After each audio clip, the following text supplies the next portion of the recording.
ন্যাটোর আদলে শক্তিশালী জোট গঠন, সৌদি তুরস্ক পাকিস্তানের চুক্তি সই, বদলে যাচ্ছে মুসলিম বিশ্বের কৌশলগত সমীকরণ।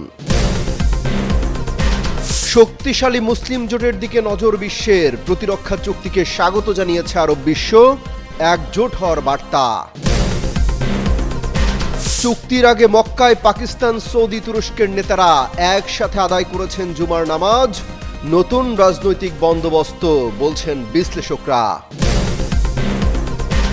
ভেস্তে যেতে পারে ট্রাম্পের আন্তর্জাতিক নৌজোট গঠনের চেষ্টা, মার্কিন উদ্যোগে পাত্তা দিচ্ছে না মিত্ররা, ইরানকে খেপাতে নাড়া যুক্তরাজ্য ফ্রান্স। বিধ্বস্ত মার্কিন বিমানের ধ্বংসাবশেষ প্রকাশ্যে আনল ইরান, যুদ্ধ বন্ধে ট্রাম্পকে মার্কিন শীর্ষ জেনারেলের বার্তা, বড় বিপদে পড়তে পারে ওয়াশিংটন।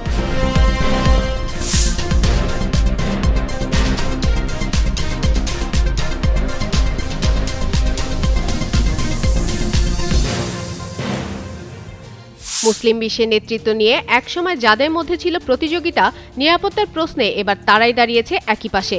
সৌদি আরব, তুরস্ক ও পাকিস্তানের মধ্যে স্বাক্ষরিত মক্কা যৌথ প্রতিরক্ষা চুক্তি মধ্যপ্রাচ্য ও বৃহত্তম মুসলিম বিশ্বের নিরাপত্তার রাজনীতিতে এবার নতুন করে এক সমীকরণের ইঙ্গিত দিচ্ছে। শুক্রবার সৌদি যুবরাজ মোহাম্মদ বিন সালমান, তুরস্কের প্রেসিডেন্ট রিসেপ তাইপ এরদোয়ান এবং পাকিস্তানের প্রধানমন্ত্রী শাহবাজ শরীফের উপস্থিতিতে সই হল এক ত্রিপক্ষীয় চুক্তি, যার মাধ্যমে তিন দেশের মধ্যে পারস্পরিক প্রতিরক্ষা সহযোগিতার একটি নতুন দরজা খোলা হলো। চুক্তির মূল কথা হলো এক দেশের ওপর হামলাকে তিন দেশের নিরাপত্তার জন্য হুমকি হিসেবে বিবেচনা করে সম্মিলিতভাবে প্রতিক্রিয়ার প্রস্তুতি নেওয়া। কয়েক বছর আগেও সৌদি আরব ও তুরস্কের আঞ্চলিক প্রভাব বিস্তার এবং মুসলিম বিশ্বের নেতৃত্ব নিয়ে মতপার্থক্য ছিল স্পষ্ট। 2019 সালে কুয়ালালামপুর সম্মেলন ঘিরে পাকিস্তানের অবস্থানও সেই বিভাজন সামনে এনেছিল। কিন্তু মধ্যপ্রাচ্যের নিরাপত্তা পরিস্থিতির দ্রুত পরিবর্তন পুরনো হিসাব অনেকটাই বদলে দিয়েছে। ইরান যুক্তরাষ্ট্র উত্তেজনা, ড্রোন ও ক্ষেপণাস্ত্রের বিস্তার, সামুদ্রিক নিরাপত্তা সংকট এবং আঞ্চলিক সংঘাতের ঝুঁকি সব মিলিয়ে তিন দেশই নিজেদের নিরাপত্তার সক্ষমতা বাড়ানোর প্রয়োজন অনুভব করেছে। ফলে আদর্শগত পার্থক্যের চেয়ে বাস্তব নিরাপত্তার স্বার্থই এখন তাদের কাছাকাছি এনেছে। শুক্রবার এই স্বাক্ষর শুধু আরেকটি প্রতিরক্ষা চুক্তির ঘটনা নয়, এটি মধ্যপ্রাচ্যের রাজনীতিতে একটি অধ্যায় সমাপ্তি এবং নতুন অধ্যায়ের সূচনা হিসেবে বিবেচিত হতে পারে। তিন দেশের সক্ষমতাও একে অপরের পরিপূরক। পাকিস্তান নিয়ে আসছে শক্তিশালী সামরিক বাহিনী ও পারমাণবিক প্রতিরক্ষা ক্ষমতা, তুরস্কের বড় শক্তি প্রতিরক্ষা শিল্প ও ড্রোন প্রযুক্তি, আর সৌদি আরবে রয়েছে বিপুল অর্থনৈতিক সামর্থ্য ও আঞ্চলিক কূটনৈতিক প্রভাব। আর এদিকে চুক্তির পর প্রতিরক্ষা সরঞ্জাম উৎপাদন, গোয়েন্দা তথ্য বিনিময়, যৌথ সামরিক মহড়া এবং আকাশ ও ক্ষেপণাস্ত্র প্রতিরক্ষায় সহযোগিতার সুযোগ তৈরি হতে পারে। যদিও সবচেয়ে বড় প্রশ্ন এখন, এই উদ্যোগ কি তিন দেশের মধ্যে সীমিত থাকবে নাকি আরও মুসলিম দেশকে যুক্ত করে একটি বৃহত্তম নিরাপত্তা কাঠামোর রূপ নেবে? আর যদি দ্বিতীয়টি ঘটে, তাহলে মক্কা চুক্তি শুধু একটি সামরিক সমঝোতা নয়, মুসলিম বিশ্বের নতুন কৌশলগত বাস্তবতার ভিত্তি হয়ে উঠতে পারে বলে মনে করছেন আন্তর্জাতিক বিশ্লেষকরা। ফাতেমা ফাতেহজান, যুগান্তর নিউজ। মধ্যপ্রাচ্যে চলমান উত্তেজনা ও সংঘাতের মধ্যে সৌদি আরব, তুরস্ক ও পাকিস্তান একটি যৌথ প্রতিরক্ষা চুক্তি সই করেছে।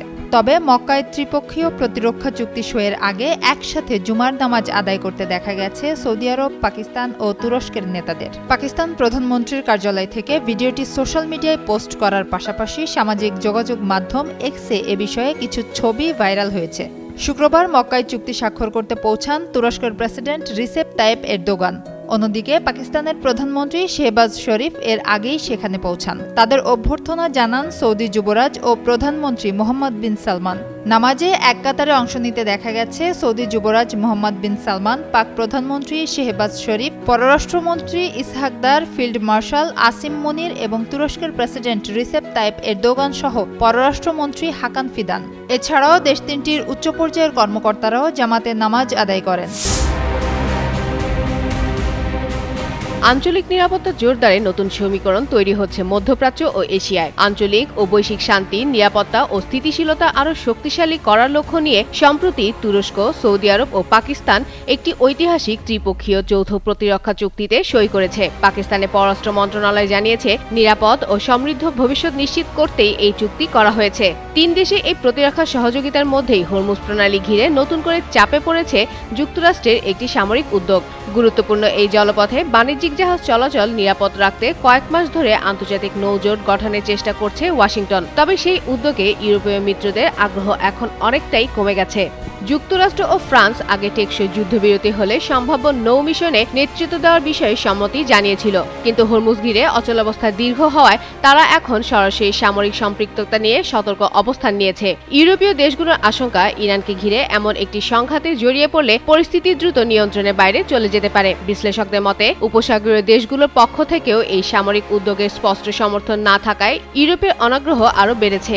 রুশি ও সেন্টার ফর আমেরিকান প্রোগ্রেসের গবেষক এইচ.এ. হেলিয়রও মনে করেন, অন্যদের হয়ে ইরানের সঙ্গে সংঘাতে জড়াতে যুক্তরাজ্য বা ফ্রান্সে আগ্রহ কম। এদিকে বিশ্বের অন্যতম গুরুত্বপূর্ণ জ্বালানি পরিবহন পথ হরমুজ প্রণালীতে দীর্ঘস্থায়ী অস্থিরতা তৈরি হলে আন্তর্জাতিক বাজারে বড় ধরনের প্রভাব পড়তে পারে। ফলে যুক্তরাষ্ট্র নৌজোট গঠনে উদ্যোগী হলেও ইউরোপের সতর্ক অবস্থানে সেই পরিকল্পনা এখনো অনিশ্চিত। চলতি বছরের ফেব্রুয়ারির শেষের দিকে ইরানকে ঘিরে শুরু হওয়া সংঘাতের কয়েক মাস পর এবার সেই যুদ্ধের ধ্বংসাবশেষই সামনে আনল তেহরান। যুক্তরাষ্ট্র ও ইসরায়েলে ভূপাতিত বিমান, ড্রোন ও ক্ষেপণাস্ত্রের ধ্বংসাবশেষ নিয়ে জনসম্মুখে প্রদর্শনীর আয়োজন করেছে ইরানের Islamic revolutionary guard corps IRGC। এর মধ্যে বিশেষভাবে নজর কেড়েছে একটি মার্কিন F-15 যুদ্ধবিমানের ধ্বংসাবশেষ। ইরানের সংবাদ মাধ্যমে প্রকাশিত ছবিতে F-15 এর পাইলটের ইনজেক্ট সিট, ককপিটের অংশ এবং লেজের ধ্বংসাবশেষ দেখা গেছে। ইরানের দাবি, সংঘাতের সময় IRGC অ্যারোস্পেস ফোর্সের বিমান প্রতিরক্ষা ব্যবস্থার আঘাতে বিমানটি ভূপাতিত হয়। F-15 এর এসব ধ্বংসাবশেষ এর আগে জনসম্মুখে দেখানো হয়নি বলে জানিয়েছে ইরানি পক্ষ। এ নিয়ে ইরানের সংবাদ মাধ্যম তাসনিম নিউজও বিস্তারিত প্রতিবেদন প্রকাশ করেছে। প্রদর্শনীতে F-15 ছাড়াও অন্যান্য মার্কিন ও ইসরায়েলি যুদ্ধবিমান, ড্রোন ও ক্ষেপণাস্ত্রের ধ্বংসাবশেষ রাখা হয়েছে।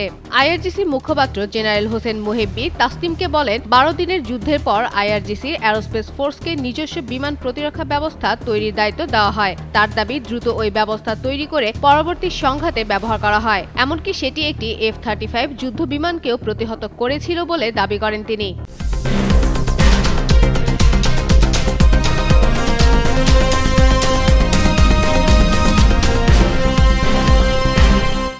ভারতের প্রধানমন্ত্রী নরেন্দ্র মোদী রাজনৈতিক অঙ্গনে যাকে নিয়ে আলোচনা সমালোচনার শেষ নেই। টানা 3 মেয়াদে দেশ পরিচালনা করা এই প্রভাবশালী নেতার রাজনৈতিক জীবন যেমন বর্ণিল, তেমনি তার ব্যক্তিগত জীবন ঘিরেও ছিল এক রহস্যময় অধ্যায়।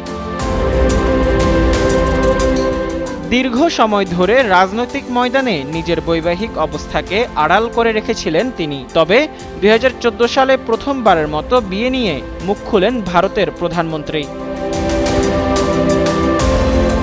1968 সালে মাত্র 18 বছর বয়সে পারিবারিক পছন্দে সমবয়সী যশোদাবেনের সঙ্গে বিবাহ বন্ধনে আবদ্ধ হন নরেন্দ্র মোদী। তবে দাম্পত্য জীবন শুরুর মাত্র কয়েক সপ্তাহের মাথায় তার পথ আলাদা হয়ে যায়। তরুণ মোদী ঘর ছেড়ে জড়িয়ে পড়েন ভারতের একটি উগ্র ডানপন্থী হিন্দু জাতীয়তাবাদী স্বেচ্ছাসেবী সংগঠনের কাজে। আর অন্যদিকে যশোদাবেন নিজের গ্রামে থেকে পড়াশোনা চালিয়ে যান এবং পরবর্তী পেশায় স্কুল শিক্ষক হিসেবে জীবন কাটান। পরবর্তী সময়ে মোদী যখন গুজরাটের মুখ্যমন্ত্রী হন এবং টানা 4টি বিধানসভা নির্বাচনে প্রতিদ্বন্দ্বিতা করেন, তখন প্রতিবারই নির্বাচনী ফরমের স্ত্রীর নামের ঘরটি খালি রেখে জমা দিতেন। ফলে দীর্ঘ রাজনৈতিক ক্যারিয়ার জুড়ে তিনি নিজেকে সিঙ্গেল বা অবিবাহিত হিসেবেই তুলে ধরেছিলেন। বিষয়টি নিয়ে বিরোধী দল কংগ্রেস বহুবার প্রশ্ন ও সমালোচনা ছুড়ে দিলেও মোদী নীরব ভূমিকাই পালন করেন। তবে পরিস্থিতি পুরোপুরি বদলে যায় 2014 সালের লোকসভা নির্বাচনে। তৎকালীন বিজেপি প্রার্থীর পদে দাঁড়িয়ে ভাদোদারা আসনে মনোনয়নপত্র জমা দেওয়ার কমিশনের নতুন আইনি নিয়ম চালু করা হয়। সেখানে বলা হয়, প্রার্থীর যোগ্যতা ধরে রাখতে এবং কোনো তথ্য গোপন না করার শর্তে এবার সব ঘর পূরণ বাধ্যতামূলক। এর ফলে আইনি বাধ্যবাধকতা এড়াতে মোদী শেষ পর্যন্ত নির্বাচন কমিশনের হলফনামায় নিজের স্ত্রীর নাম হিসেবে উল্লেখ করেন যশোদাবেন। প্রথমবারের মতো আনুষ্ঠানিকভাবে বিশ্ববাসীর কাছে নরেন্দ্র মোদী স্বীকার করেন যে তিনি বিবাহিত। তবে আইনিভাবে স্ত্রীর নাম প্রকাশ করলেও তাদের সম্পর্ক আগের মতোই রয়ে যায়। নরেন্দ্র মোদী ও যশোদাবেনের আনুষ্ঠানিকভাবে কখনো বিচ্ছেদ বা ডিভোর্স হয়নি, তবে তারা কখনোই একসঙ্গে সংসার করেননি। যশোদাবেন গুজরাটের এক ছোট্ট গ্রামে অতি সাধারণ জীবনযাপন বজায় রাখেন। তবে মোদী ভারতের প্রধানমন্ত্রী হওয়ার পর নিরাপত্তা ব্যবস্থার অংশ হিসেবে তাকে বিশেষ সরকারি পাহারা দেয়া হয়। রাজনৈতিক জীবনে তীব্র আলো আর প্রচারের অন্তরালে থাকা এই বৈবাহিক গল্পটি আজ ভারতীয় রাজনীতিতে এক ঐতিহাসিক মোড় হিসেবে চিহ্নিত হয়ে আছে, যেখানে এক চরম রাজনৈতিক আইনি বাধ্যবাধকতা উন্মোচন করেছিল এক নেতার বছরের পর বছর লুকিয়ে রাখা এক ব্যক্তিগত সত্যি। মুজাম্মেল পায়েল, যুগান্তর নিউজ।